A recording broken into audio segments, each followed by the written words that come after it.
Então, se você quer se tornar um desenvolvedor, está em transição de carreira ou está começando no mercado de trabalho, quer entrar nesse mundo do desenvolvimento de software, onde você pode atingir salários acima da média de outras profissões, trabalhar de home office do conforto da sua casa, ter segurança de que se você perder seu emprego você pode conseguir outro em menos de um mês, fica até o final desse vídeo que eu vou te mostrar o passo a passo do que você precisa aprender para conseguir o seu primeiro emprego como desenvolvedor.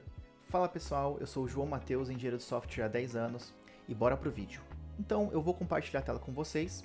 Esse é o primeiro vídeo de uma série de 3 vídeos, onde eu vou estar falando sobre habilidades técnicas, que é o tema do vídeo de hoje, habilidades comportamentais, que é o próximo vídeo, e LinkedIn, currículo e como passar na entrevista, que é o tema do terceiro vídeo. Então, se você se interessa por esse tipo de conteúdo, se você quer crescer na carreira, quer conseguir seu primeiro emprego, quer entrar nesse mundo da tecnologia, se inscreve no canal, deixa seu curtir. Comenta aqui embaixo se você tem mais alguma dúvida. Como vocês podem ver, eu criei aqui um roadmap, né, uma trilha de aprendizado que eu considero que seja a ideal para você conseguir o seu primeiro emprego. Pode parecer muita coisa à primeira vista, mas algum desses temas eu coloquei que você precisa saber com mais profundidade. Outros, você conhecer superficialmente já é o suficiente. Então, vamos entrar no detalhe de cada um. Então vamos começar aqui pela base de conhecimento. A base é o que você precisa saber que vai te ajudar a aprender outras ferramentas, né? É aquilo que vai sustentar o seu conhecimento. Então eu coloquei aqui lógica de programação. Eu entendo que esse é um dos principais conhecimentos que você precisa se aprofundar para você conseguir ter a habilidade de aprender coisas novas na área de tecnologia. Saber pesquisar. Então você tem que ter a habilidade de, quando tiver um problema, uma dúvida sobre uma ferramenta, como fazer algo, você saber pesquisar soluções no Google. Quase sempre alguém já resolveu o problema que você está passando, então você tem que saber pesquisar esses problemas para resolver os seus próprios. E aí, junto de pesquisar, a gente tem usar o ChatGPT. Então, o ChatGPT, ele é um copiloto, ele é um cara que vai ficar do seu lado para você conversar com ele, debater ideias, soluções, tentar descobrir como resolver erros. Nem sempre ele vai conseguir, mas muitas vezes ele vai te dar uma ideia do caminho que você precisa seguir para resolver o seu problema ou implementar alguma funcionalidade. E saber estudar. Isso aqui é muito importante, você precisa colocar energia naquilo que vai te trazer resultado. Às vezes você acaba se interessando por um tema que é um tema meio secundário e ele não está aqui no tema principal para você conseguir o seu objetivo, que seria o primeiro emprego. Então foca no que você precisa aprender para conseguir o seu primeiro emprego como desenvolvedor júnior e depois você vai abrindo o seu leque de conhecimento para outras coisas. E dê preferência para cursos que tenham vídeos curtos, para que você possa estudar, mesmo que você não tenha muito tempo. Então, às vezes, aulas de 6, 7, 8, 10 minutos, se você tem meia hora, você consegue fazer 3, 2, e aí, mesmo com pouco tempo, você consegue estudar alguma coisinha, sabe? Tá sempre andando e progredindo com o seu conhecimento. Então, vamos pro essencial back-end. Linguagem de back-end, a minha sugestão, C# e .NET. Por quê? C# é uma linguagem simples, ela é fácil de ser assimilada, tem muito conteúdo na internet, você consegue aprender só assistindo vídeos no YouTube, não precisa comprar curso, não precisa fazer, sabe, nada além do que assistir vídeo no YouTube e praticar. E o C# ele tem muita vaga no mercado, tem tanta vaga e paga tão bem quanto Java, por exemplo, só que ele é muito mais simples. Então é uma ótima forma de você entrar no mercado e começar ganhando bem. Dentro de C# e .NET, a gente já entra na questão do back-end, né? Então é muito importante que você saiba sobre orientação a objeto, que você entenda os conceitos, que você saiba conversar sobre esse tema, né? Que você demonstre que você tem esse conhecimento. Não necessariamente você vai saber aplicar a orientação a objeto em todos os cenários. Muitos profissionais, até sênior, não conseguem aplicar esse conhecimento. Muitas empresas, na verdade, deixam bem a desejar com relação à orientação a objeto. A gente vê muito código escrito por gente que é sênior, especialista e que não faz o bom uso. Mas você demonstrar esse conhecimento é importante porque esse é o tipo de coisa que os recrutadores pedem para quem é júnior. APIs REST. Então essa é a forma mais comum de você trabalhar sendo um profissional de back-end. A maioria das empresas hoje trabalham com APIs, microserviços que são APIs pequenas. Então provavelmente as vagas que vão surgir para você vai ter muito relacionado a isso de APIs REST, tá? Então é um tema muito importante. E aí dentro de APIs REST a gente abre dois caminhos, que seria requisições HTTP e RESTful. O que seria? Requisições HTTP é você entender como funciona a comunicação entre duas APIs, que tipo de informação que você pode passar para elas, como que esse dado ele é formatado, essa informação, como que ela trafega de um lado para o outro. E RESTful é você aplicar boas práticas para você implementar a sua API REST. Então é bem importante também porque demonstra uma preocupação sua com a qualidade das coisas que você vai fazer, tá? E aqui do outro lado a gente tem o Postman. O Postman é uma ferramenta que você vai usar para testar suas APIs REST, para consumi-las. Ela vai te ajudar a ter um entendimento também de como que funciona a comunicação entre APIs. E é provável que no seu trabalho você utilize o Postman como ferramenta, tá? Passando um pouco aqui de API REST, a gente vai para banco de dados relacional. Praticamente toda empresa trabalha com banco de dados relacional. E assim, não é nada de outro mundo. Eu considero mais simples o conhecimento que um dev precisa ter sobre banco de dados relacional do que sobre uma linguagem de back-end. Então vale muito a pena você aprender e entender sobre. As empresas, praticamente todas, têm ali um legado que centraliza todas as informações num banco de dados relacional. Então é importante que você tenha esse conhecimento. E aí, passando para a ferramenta que utiliza esse banco de dados relacional, eu recomendo o Microsoft SQL Server. Por quê?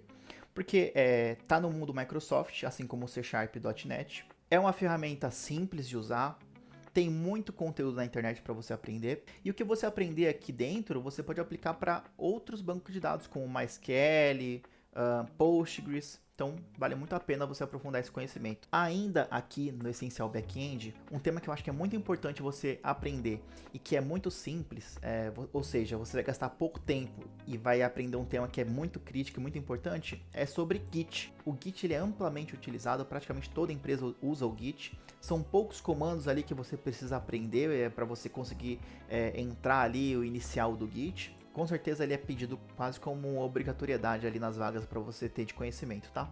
E aí a gente vai para uma seção que seria é bom saber, que seria banco de dados não relacional. Cada vez está mais comum as empresas pedirem que os desenvolvedores conheçam sobre banco de dados não relacional. Então é importante que você entenda mais ou menos o conceito por trás. Você não precisa ser um especialista, né? É importante você saber que existe, você conhecer uma coisinha ou outra ali superficialmente, saber ali implementar uma coisa basiquinha, né? E aí de banco a gente está falando de MongoDB, principalmente, e Redis. São dois tipos de banco de dados não relacional que dá para você aprender ali superficialmente e levar isso como uma bagagem, como algo a mais que você sabe, tá? Eu acho que isso agrega bastante. As empresas usam MongoDB, por exemplo, para ser um banco específico de um microserviço, ou usam o Redis como um cache de alguma aplicação, então é bem importante. E aí um outro tema do é bom saber boas práticas, né? Então, boas práticas eu coloquei aqui Clean Code e Solid. Então, o Clean Code é a forma como você vai escrever seu código de maneira bem legível, de uma forma que quem bater o olho consegue entender o que está sendo feito. E o Solid, que são boas práticas de você implementar a orientação ao objeto. Cara, como eu falei, você não precisa ser um especialista nisso. A maioria das empresas não praticam o Solid. Mas para você conquistar a sua vaga, é importante você demonstrar que você tem essa preocupação com a qualidade do seu código, tá? Que você já passou da etapa de saber fazer um código, mas que você já está na etapa de você se preocupar se seu código é bom ou não. E ainda falando em boas práticas, uma arquitetura que eu sugiro que vocês aprendam é a arquitetura hexagonal. Você pode pensar, arquitetura, complexo. Cara, isso aqui basicamente é a forma de você organizar o seu projeto, organizar as dependências ali, quem chama quem, que camada chama qual camada. É uma arquitetura que ela é bem utilizada, ela é bem disseminada, tem bastante conteúdo na internet e vai trazer um refino muito grande para você como profissional, tá? Ainda em boas práticas, testes unitários. Hoje se fala muito em teste unitário. De novo, muitas empresas não praticam da melhor forma possível, tá? Mas você demonstra preocupação com o seu código quando você fala de testes unitários. Então aprende ali uma forma de fazer teste unitário em C#, demonstre interesse nesse tipo de tecnologia e de habilidade, tá? E aí a gente finaliza aqui o é bom saber, tá? E aí a gente vai para a categoria saiba que existe e para que serve. Você não precisa ter implementado, você não precisa ter um case onde você atuou com isso, mas é importante você saber que existe, você saber conversar sobre, você entender mais ou menos ali para que serve, porque no bate-papo é onde você vai conquistar o recrutador, o gerente, o tech lead, de que você é um cara bom para aquela vaga. Então a gente tem aqui Docker e containers. Então esse é um tema que hoje em dia ele é bem utilizado, tá? Esse é o tipo de coisa que é para você estudar superficialmente por enquanto, porque você só vai aprender isso na prática. Na hora que você estiver usando no dia a dia, que você estiver mexendo com isso, você vai aprender. Cara, por enquanto, lê um artigo, vê um vídeo no YouTube sobre, saiba que existe, para que serve ali mais ou menos, mensagerias e filas, né? E aí eu sugiro você pesquisar sobre o RabbitMQ, que é uma ferramenta que implementa esse tipo de coisa. Então é importante você saber sobre, é uma forma de comunicação entre serviços diferente do REST, né, que eu falei acima, que é bem utilizada, mas que, de novo, você vai aprender mais ali no dia a dia, na prática, na hora que você precisar implementar realmente alguma coisa assim, ou dar manutenção. Então saiba o que é, entenda o conceito de filas de mensageria, entenda a ferramenta RabbitMQ, mas, de novo, não precisa implementar e saber fazer de cabeça, sem olhar para nenhum código, sabe? E computação em nuvem, então assim, a gente tem hoje um movimento de migração, quem não tá indo, né, para nuvem, seja AWS, Google Cloud. Então, saiba o que é a nuvem, o que é uma computação em nuvem, quais aplicações que rodam, por que rodam em nuvem. Saiba quais são as principais nuvens que existem, né, AWS, Google Cloud, Azure. Então, vale a pena você estudar sobre esses temas. E aí, por último, eu coloquei projeto prático. A ideia é que seja mão na massa mesmo, para você aplicar os conhecimentos que eu listei acima. Então, qual que é a ideia, tá, desse projeto prático? Crie um projeto prático que reúna as seguintes tecnologias. Use o ChatGPT para discutir ideias, problemas, debater o que você quer fazer, pede para ele te sugerir, cara, o que eu posso fazer com um projeto prático para quem é desenvolvedor júnior? Usando essas tecnologias, aí você vai listar para ele e ele vai te dar opções. Então aplica API RESTful em C# e .NET 8, banco de dados Microsoft SQL Server, então use ele como banco de dados, banco de dados MongoDB, organize seu projeto utilizando a arquitetura hexagonal, aplique conceitos de orientação a objeto Solid e Clean Code, crie testes unitários nesse seu projeto, e conforme você for progredindo, você vai subindo seu código no GitHub utilizando o Git, para você já ir praticando essa habilidade também, tá? Então fica aí como uma sugestão de projeto prático.